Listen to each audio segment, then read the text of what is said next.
ಸ್ನೇಹಿತರೆ ನಮಸ್ತೆ. ನಾನು ನವೀನ್ ಸಂಗಾಪುರ, ಲೋಕಪಾವನಿ ಚಕ್ಕಿ ಕೇಂದ್ರ ಸಂಗಾಪುರದಿಂದ ಮಾತಾಡ್ತಾ ಇದ್ದೀನಿ. ಕಳೆದ ಒಂದು 15-20 ದಿವಸದಿಂದ ರಾಜ್ಯದ ಮೂಲೆ ಮೂಲೆಗಳಿಂದ ಸಾಕಷ್ಟು ಜನ ರೈತರು ಕೆಲವು ಕ್ವಶನ್ಗಳನ್ನ ಕೇಳ್ತಾ ಇದ್ದಾರೆ. ಕೆಲವರ ಪ್ರಶ್ನೆಗಳು ಒಂದೇ ಥರ ಇದೆ. ಅದೇನು ಅಂದರೆ ಉಳು ಅನ್ಈಕ್ವಲ್ಸ್ ಬರ್ತಿದೆ, ದಪ್ಪ ಸಣ್ಣ ಬರ್ತಿದೆ, ಈ ಥರ ಕ್ವಶನ್ಗಳನ್ನ ಸಾಕಷ್ಟು ಜನ ಕೇಳ್ತಾ ಇದ್ದಾರೆ. ಈ ಒಂದು ಸಮಸ್ಯೆನ ಅಡ್ರೆಸ್ ಮಾಡೋಣ, ಅದ್ರ ಬಗ್ಗೆ ಸ್ವಲ್ಪ ವಿಚಾರ ಮಾಡೋಣ ಅಂತ ಇವತ್ತು ಈ ವಿಡಿಯೋ ಮಾಡ್ತಾ ಇದ್ದೀನಿ. ಈ ಅನ್ಈಕ್ವಲ್ಸ್ ಅನ್ನೋ ಒಂದು ವಿಚಾರನ ನಾವು ಯೋಚನೆ ಮಾಡಿದಾಗ ಅದನ್ನು ನಾನು 3 ಭಾಗವಾಗಿ ವಿಂಗಡಿಸ್ಬೇಕು ಅಂತ ನನ್ನ ಮನಸ್ಸಿಗೆ ಬಂತು. ಒಂದು, ಪೋಷಕಾಂಶ ಭರಿತ ರಸಭರಿತ ಹಿಪ್ಪನೇರಳೆ ಸೊಪ್ಪನ್ನು ಉಳುಗಳಿಗೆ ಕೊಡುವಂಥದ್ದು. ಈ ಪೋಷಕಾಂಶ ಭರಿತ ರಸಭರಿತ ಹಿಪ್ಪನೇರಳೆ ಸೊಪ್ಪು ಅಂದರೆ ಅದರಲ್ಲಿ ನ್ಯೂಟ್ರಿಷನ್ ಮ್ಯಾನೇಜ್ಮೆಂಟು, ರಸಗೊಬ್ಬರಗಳ ಮ್ಯಾನೇಜ್ಮೆಂಟು, ಕೊಟ್ಟಿಗೆ ಗೊಬ್ಬರಗಳ ಮ್ಯಾನೇಜ್ಮೆಂಟು, ಮೈಕ್ರೋ ನ್ಯೂಟ್ರಿಯೆಂಟ್ಸು ಮತ್ತು ಕೀಟ ಬಾಧೆಗಳನ್ನ ಮ್ಯಾನೇಜ್ ಮಾಡಿ ರಸಭರಿತವಾಗಿ ಸೊಪ್ಪು ಬೆಳೆಯೋದು ಹೇಗೆ ಅಂತ ನಾನು ಇನ್ನೊಂದು ವಿಡಿಯೋದಲ್ಲಿ ನಿಮಗೆ ತಿಳಿಸ್ತೀನಿ. ಇದನ್ನ ಇಲ್ಲಿ ಗೊಂದಲ ಮಾಡ್ಕೊಳ್ಳೋದು ಬೇಡ. ಒಟ್ಟಿನಲ್ಲಿ ರಸಭರಿತವಾದಂಥ ಒಂದು ಸೊಪ್ಪು ಅತಿ ಪ್ರಮುಖವಾದಂಥದ್ದು. ಎರಡನೇದು, ಉಳು ಸಾಕಾಣಿಕೆ ಮನೆಯಲ್ಲಿ ರೋಗರಹಿತ ವಾತಾವರಣ ಅಂದರೆ ಡಿಸ್ಇನ್ಫೆಕ್ಷನ್ ಅಂತ ನಾವೇನು ಕರಿತೀವಿ, ಆ ವಿಚಾರವಾಗಿ ಡಿಸ್ಇನ್ಫೆಕ್ಷನ್ನ ಹೇಗೆ ಮಾಡಬೇಕು, ಮಾರುಕಟ್ಟೆಯಲ್ಲಿ ಯಾವ್ಯಾವ ರಾಸಾಯನಿಕ ಪದಾರ್ಥಗಳಿದೆ, ವಿಜ್ಞಾನಿಗಳು ಏನು ರೆಕಮೆಂಡ್ ಮಾಡಿದ್ದಾರೆ, ಯಾವ ಪ್ರಮಾಣದಲ್ಲಿ ಯಾವ ಕ್ವಾಂಟಿಟಿಲಿ ನಾವು ಅದನ್ನು ಬಳಸಬೇಕು ಅನ್ನುವಂಥದ್ದನ್ನು ಇನ್ನೊಂದು ವಿಡಿಯೋ ಮಾಡಿ ನಾನು ನಿಮಗೆ ವಿವರಣೆ ಕೊಡ್ತೀನಿ. ಉಳು ಸಾಕಾಣಿಕೆ ಮನೆಯಲ್ಲಿ ರೋಗರಹಿತ ವಾತಾವರಣ ಅತಿ ಮುಖ್ಯ ಅನ್ನುವಂಥದ್ದು 2ನೇ ಪಾಯಿಂಟು. 3ನೇ ಪಾಯಿಂಟ್ ಏನು ಅಂದರೆ ಉಳು ಸಾಕಾಣಿಕಾ ಮನೆಯಲ್ಲಿ ನಾವೆಲ್ಲ ಪ್ರಮುಖವಾಗಿ ಪಾಲಿಸಬೇಕಾದಂಥ ನಿಯಮಗಳು. ಏನ ನಿಯಮಗಳು? ಟೆಂಪ್ರೇಚರು, ಉಷ್ಣಾಂಶ, ಹ್ಯೂಮಿಡಿಟಿ, ತೇವಾಂಶ ಮತ್ತು ಬೆಳಕು. ಈ ವಿಚಾರವಾಗಿ ನಾನು ಇವತ್ತು ಸ್ವಲ್ಪ ನಿಮ್ಮ ಹತ್ರ ಮಾತಾಡಬೇಕು ಅಂತ ಯೋಚನೆ ಮಾಡ್ತಾ ಇದ್ದೀನಿ.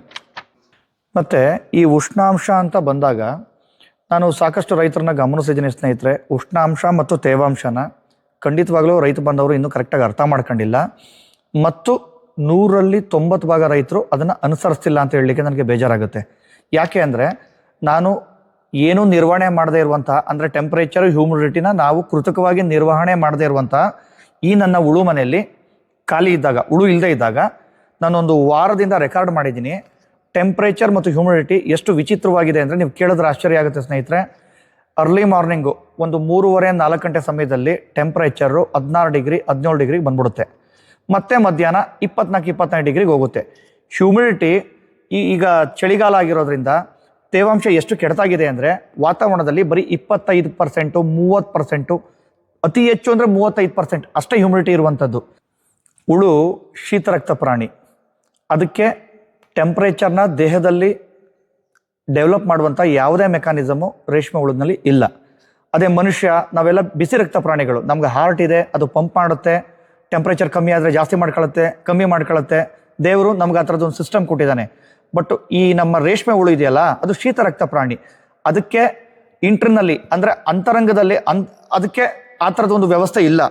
ಅದರಿಂದ ನಾವು ಕೃತಕವಾಗಿ ಟೆಂಪ್ರೇಚರು ಮತ್ತು ಹ್ಯೂಮಿಡಿಟಿನ ನಿರ್ವಹಣೆ ಮಾಡಬೇಕು ಅಂತ ವಿಜ್ಞಾನಿಗಳು ಹೇಳುವಂಥದ್ದು. ನಾವು ನಿರ್ವಹಣೆ ಮಾಡದೇ ಇದ್ದಾಗ ಏನಾಗುತ್ತೆ ಅಂದರೆ 20-21 ಡಿಗ್ರಿಗಿಂತ ಕಮ್ಮಿ ಬಂದರೆ ಉಳು ಅದ್ರ ಬಯೋಲಾಜಿಕಲ್ ಆಕ್ಟಿವಿಟಿಲಿ, ಜೈವಿಕ ಕ್ರಿಯೆಯಲ್ಲಿ ತುಂಬ ದೊಡ್ಡ ಸಮಸ್ಯೆ ಆಗುತ್ತೆ. ಆಹಾರನ ಬಿಟ್ಬಿಡುತ್ತೆ. ಈ ಉಷ್ಣಾಂಶ ಕಮ್ಮಿ ಆಗೋದ್ರಿಂದ ಮತ್ತು ತೇವಾಂಶ ಪ್ರಮುಖವಾಗಿ ಕಮ್ಮಿ ಆಗೋದ್ರಿಂದ ದೊಡ್ಡ ಸಮಸ್ಯೆ ಏನು ಅಂದರೆ ನಮ್ಮ ಹಿಪ್ಪನೇರಳೆ ಎಲೆಗಳು ಬಾಡೋಗ್ತವೆ.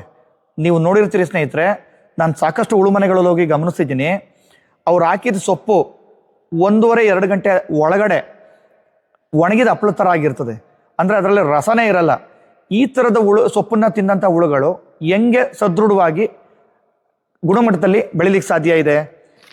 ಚಾಕಿ ಸೆಂಟ್ರಿಂದ 2ನೇ ಜ್ವರದ ಹುಳುಗಳನ್ನು ನಾವು ಉಳು ಮನೆಗೆ, ರೇರಿಂಗ್ ಹೌಸ್ಗೆ ತಂದಾಗ ನಮ್ಮ ರೈತ ಬಾಂಧವರು ಪ್ರಮುಖವಾಗಿ ಮಾಡೋ ತಪ್ಪೇನು ಅಂದರೆ, ಒಂದು ಉಳು ಮನೆ ಅವರವರ ತೋಟಕ್ಕೆ ಅನುಗುಣವಾಗಿ 20 ಅಡಿ, 30 ಅಡಿ, 50 ಅಡಿ, 20 ಅಡಿ ಅಥವಾ ಇನ್ನೂ ಸಾಕಷ್ಟು ಇರುತ್ತೆ. ಉದಾಹರಣೆಗೆ ಈ ನಮ್ಮ ಉಳು ಮನೆ 181 ಅಡಿ ಮತ್ತು 32 ಅಡಿ ಈ ವಿಸ್ತೀರ್ಣದಲ್ಲಿದೆ. ಇಷ್ಟು ದೊಡ್ಡ ಉಳು ಮನೆಯಲ್ಲಿ ನೀವು ಟೆಂಪ್ರೇಚರ್, ಹ್ಯೂಮಿಡಿಟಿ ನಿರ್ವಹಣೆ ಮಾಡೋದು ಅಷ್ಟು ಸುಲಭದ ಮಾತಲ್ಲ.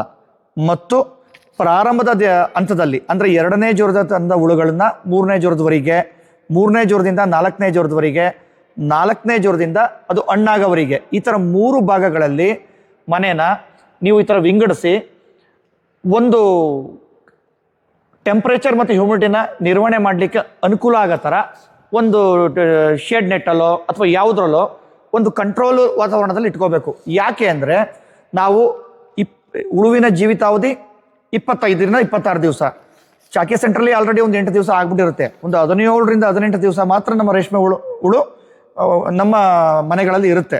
ಚಾಕಿ ಸೆಂಟ್ರಿಂದ ರೇಷ್ಮೆ ಹುಳು ಸಾಕಾಣಿಕೆ ಮನೆಗೆ ಬಂದರೆ ಅದರ ಪ್ರಮಾಣ ಮತ್ತು ಅದಕ್ಕೆ ಬೇಕಾಗುವಂಥ ವಿಸ್ತೀರ್ಣ ತುಂಬ ಕಮ್ಮಿ. ಅದರಿಂದ ನಾವು ನಮ್ಮ ಹುಳು ಮನೆನ 100 ಭಾಗ ಇದ್ದರೆ ಕನಿಷ್ಠ ಒಂದು 30 ಭಾಗದಷ್ಟು ಮಾತ್ರ ಅದನ್ನು ನಾವು ಈ ಥರ ಕಂಟ್ರೋಲ್ಡ್ ವಾತಾವರಣ ಮಾಡಿ ಅಷ್ಟಕ್ಕೆ ಮಾತ್ರ ಟೆಂಪ್ರೇಚರ್ ಹ್ಯೂಮಿಡಿಟಿನ ಮೇಂಟೈನ್ ಮಾಡಿದ್ರೆ, ಇನ್ನು 70 ಭಾಗ ಅವಶ್ಯಕತೆ ಬರುವಂಥದ್ದು ನಮಗೆ 4ನೇ ಜ್ವರದಿಂದ ಎದ್ದ ಮೇಲೆ. ಮೊದಲಿಂದನೇ ಇಡೀ ಹುಳು ಮನೆನ ಟೆಂಪ್ರೇಚರ್ ಹ್ಯೂಮಿಡಿಟಿ ಕಂಟ್ರೋಲ್ ಮಾಡೋ ಅವಶ್ಯಕತೆ ಇಲ್ಲ. ಅದರಿಂದ ವೃಥಾ ಖರ್ಚು. ಮತ್ತು ಟೆಂಪ್ರೇಚರ್ನ ಎಲೆಕ್ಟ್ರಿಕ್ ಹೀಟರ್ಗಳನ್ನ ಬಳಸಿ ಮತ್ತು ಹ್ಯೂಮಿಡಿಫೈರ್ಗಳನ್ನ ಬಳಸಿ ನಾವು ಮೇಂಟೈನ್ ಮಾಡ್ಬೋದು. ಕೆಲವು ರೈತರ ಬಾಂಧವರ ಹುಳು ಮನೆಗಳಲ್ಲಿ ಎಲೆಕ್ಟ್ರಿಸಿಟಿ ಸಮಸ್ಯೆ ಇರುತ್ತೆ, ತೋಟಗಳಲ್ಲಿ ಕಟ್ಟಿರ್ತಾರೆ, ಅಲ್ಲಿ ಪವರ್ ಸಪ್ಲೈ ಇರಲ್ಲ. ಆ್ಯಕ್ಚುಲಿ ಪವರ್ ಸಪ್ಲೈ ಹುಳು ಮನೆಗೆ ಅತ್ಯವಶ್ಯಕ, ಅತಿ ಮುಖ್ಯ. ಇಲ್ಲದೆ ಇರುವಂಥವರು ಅಟ್ಲೀಸ್ಟ್ ನಮ್ಮ ಇದ್ದಲನ್ನ ಬೆಳೆಸಿ ಕೆಂಡ ಮಾಡಿ ಹೊಗೆಯೆಲ್ಲ ಆರದ ಮೇಲೆ ಅದನ್ನು ಟೆಂಪ್ರೇಚರ್ಗೆ ಬಳಸ್ಬೋದು. ಸ್ನೇಹಿತರೆ, ಹ್ಯೂಮಿಡಿಟಿ ತುಂಬ ಇಂಪಾರ್ಟೆಂಟು. ನೀವು ತೇವಾಂಶನ ಮೇಂಟೈನ್ ಮಾಡಲಿಲ್ಲ ಅಂದರೆ ನಮ್ಮ ರೇಷ್ಮೆ ಸೊಪ್ಪು ಬಾಡೋಗುತ್ತೆ. ಅದರಿಂದ ನೀವು ತೇವಾಂಶನ ಮೇಂಟೈನ್ ಮಾಡಲಿಕ್ಕೆ ಹ್ಯೂಮಿಡಿಫೈರ್ ಬಳಸಬೇಕು. ಇಲ್ಲ ಅಂದರೆ ಫಾಗರ್ಗಳನ್ನ ಬಳಸಿ ಮನೆಯ ಹೊರಗಡೆ ಒಂದು ತೇವಭರಿತ ವಾತಾವರಣನ ಸೃಷ್ಟಿ ಮಾಡಿ ಕಿಟಕಿಯಿಂದ ಆ ಗಾಳಿನ ಒಳಗೆ ಬಿಡುವಂಥದ್ದು. ಈ ಒಂದು ಪ್ರಕ್ರಿಯೆನ ನೀವು ನಿರ್ವಹಣೆ ಮಾಡಲಿಲ್ಲ, ಟೆಂಪ್ರೇಚರ್ ಮತ್ತು ಹ್ಯೂಮಿಡಿಟಿ, ಅಂದರೆ ಹುಳುಗಳು ಆರೋಗ್ಯಭರಿತವಾಗಿ ಸಮಾನವಾಗಿ ಈಕ್ವಲ್ ಆಗಿ ಬೆಳೀಲಿಕ್ಕೆ ಸಾಧ್ಯನೇ ಇಲ್ಲ. ಇದು ತೇವಾಂಶ ಮತ್ತು ಉಷ್ಣಾಂಶದ ದೃಷ್ಟಿಕೋನದಿಂದ ಯಾಕೆ ಹುಳುಗಳು ಅನ್ಈಕ್ವಲ್ಸ್ ಆಗ್ತಿದೆ ಅನ್ನೋದಕ್ಕೆ ಒಂದು ಉದಾಹರಣೆ. ಮತ್ತೆ ಇನ್ನೊಂದೇನು ಅಂದರೆ, ರಸಭರಿತ ಸೊಪ್ಪು ಅಂತ ನಾವೇನು ಹೇಳ್ತಾ ಇದ್ದೀವಿ, ಈಗ ಚಳಿಗಾಲದಲ್ಲಿ ಫಂಗಸ್, ಬೂದಿ ರೋಗದ ಸಮಸ್ಯೆ ಜಾಸ್ತಿ. ಯಾರು ಬೂದಿ ರೋಗನ ನಿರ್ವಹಣೆ ಮಾಡಿರಲ್ಲ ಅವ್ರ ಸೊಪ್ಪು ಗ್ಯಾರಂಟಿ ರಸಭರಿತವಾಗಿರಲ್ಲ. ಅದು ಇನ್ನೂ ಬೇಗ ಹಾಳಾಗುತ್ತೆ. ಅದರಲ್ಲಿ ಪೋಷಕಾಂಶಗಳು ಇರಲ್ಲ. ಅದು ಹುಳುಗೆ ಫೀಡ್ ಮಾಡಿದ ಒಂದು 2-3 ಗಂಟೆಯಲ್ಲಿ ಅದು ಹಪ್ಪಳ ಥರ ಡ್ರೈ ಆಗಿಬಿಡುತ್ತೆ. ಆಗ ಹುಳುಗಳು ಅದನ್ನು ಪರಿಪೂರ್ಣವಾಗಿ ತಿನ್ನಲಿಕ್ಕೆ ಇಷ್ಟಪಡಲ್ಲ. ಇದರಿಂದನೂ ಅದು ಪರಿಪೂರ್ಣವಾಗಿ ಆಹಾರನ ತಿಂದೇ ಇರೋದ್ರಿಂದ ಆಗಲೂ ಅನ್ಈಕ್ವಲ್ಸ್ ಆಗುತ್ತೆ ಹುಳುಗಳು.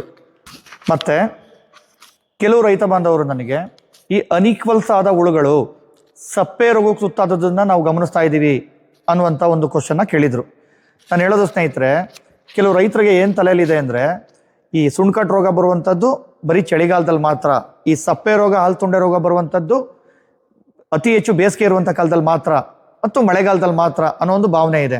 ಸ್ನೇಹಿತರೆ, ರೋಗಾಣುಗಳಿದ್ರೆ ರೋಗ ಬಂದೇ ಬರುತ್ತೆ. ಅದು ಯಾವ ಕಾಲ ಆದರೂ ಅಷ್ಟೇ. ಆದರೆ ಚಳಿಗಾಲದಲ್ಲಿ ಸುಣ್ಕಟ್ಟು ರೋಗ ಜಾಸ್ತಿ. ಯಾಕೆ ಅಂದರೆ ಲೋ ಟೆಂಪ್ರೇಚರು, ಲೋ ಹ್ಯೂಮಿಡಿಟಿ. ಮಳೆಗಾಲದಲ್ಲಿ ಸಿಕ್ಕಾಪಟ್ಟೆ ತೇವಾಂಶ ಇರೋದ್ರಿಂದ ಬೆಡ್ಡನ್ನು ತೇವಾಂಶನ ನಿರ್ವಹಣೆ ಮಾಡದೇ ಇದ್ದಾಗ ಅಲ್ಲಿ ಸಪ್ಪೆ ರೋಗದ ರೋಗಾಣುಗಳು ಬೆಳೆಯುವಂಥ ಸಾಧ್ಯತೆ ಜಾಸ್ತಿ. ಮತ್ತು ಟೆಂಪ್ರೇಚರು ಮಾರ್ಚಲ್ಲಿ, ಏಪ್ರಿಲಲ್ಲಿ ತುಂಬ ಜಾಸ್ತಿ ಇರೋದ್ರಿಂದ ಆಲ್ತೊಂಡೆ ರೋಗಾಣುಗಳು ಅಲ್ಲಿ ಬೆಳೆಯುವಂಥ ಸಾಧ್ಯತೆ ಜಾಸ್ತಿ. ಆದರೆ ವರ್ಷ ಪೂರ್ತಿ ನೀವು ನಿಮ್ಮ ಮನೆಯಲ್ಲಿ ರೋಗಾಣು ಇದ್ದರೆ ಅಲ್ಲಿ ರೋಗ ಬಂದೇ ಬರುತ್ತೆ. ಅಂದರೆ ಡಿಸ್ಇನ್ಫೆಕ್ಷನ್, ನೀವು ಪ್ರಾಪರ್ ಡಿಸ್ಇನ್ಫೆಕ್ಷನ್ ಮಾಡಲಿಲ್ಲ ಅಂದರೆ ಯಾವ ಕಾಲದಲ್ಲಿ ಯಾವ ರೋಗ ಬೇಕಾದ್ರೂ ಬರಬಹುದು. ಮತ್ತು ಸ್ನೇಹಿತರೆ, ಈ ಅನ್ಈಕ್ವಲ್ಸ್ ಅನ್ನೋದನ್ನ ಬೇರೆ ಬೇರೆ ದೃಷ್ಟಿಕೋನದಲ್ಲಿ ನಾನು ನಿಮಗೆ ವಿವರಿಸಿ ಹೇಳಿದ್ದೀನಿ. ಪ್ರಮುಖವಾಗಿ ನಂದು ಇನ್ನೊಂದು ವಿನಂತಿ, ಗುಣಮಟ್ಟದ ಚಾಕಿ ಸೆಂಟ್ರಿಂದ ಹುಳುಗಳನ್ನ ತಗೊಬನ್ನಿ. ಯಾಕೆ ಅಂದರೆ ಚಾಕಿ ನಿರ್ವಹಣೆ ಅನ್ನುವಂಥದ್ದು ಇಡೀ ನಮ್ಮ ಸೆರಿಕಲ್ಚರಲ್ಲಿ ಒಂದು ಫೌಂಡೇಶನ್, ಒಂದು ಬೇಸ್. ಅದರಲ್ಲಿ ಏನಾದರೂ ಏರುಪೇರುಗಳಾದರೆ ನಿಮ್ಮ ಸಮಸ್ಯೆಗಳು ಇನ್ನೂ ಜಾಸ್ತಿ ಆಗ್ತವೆ.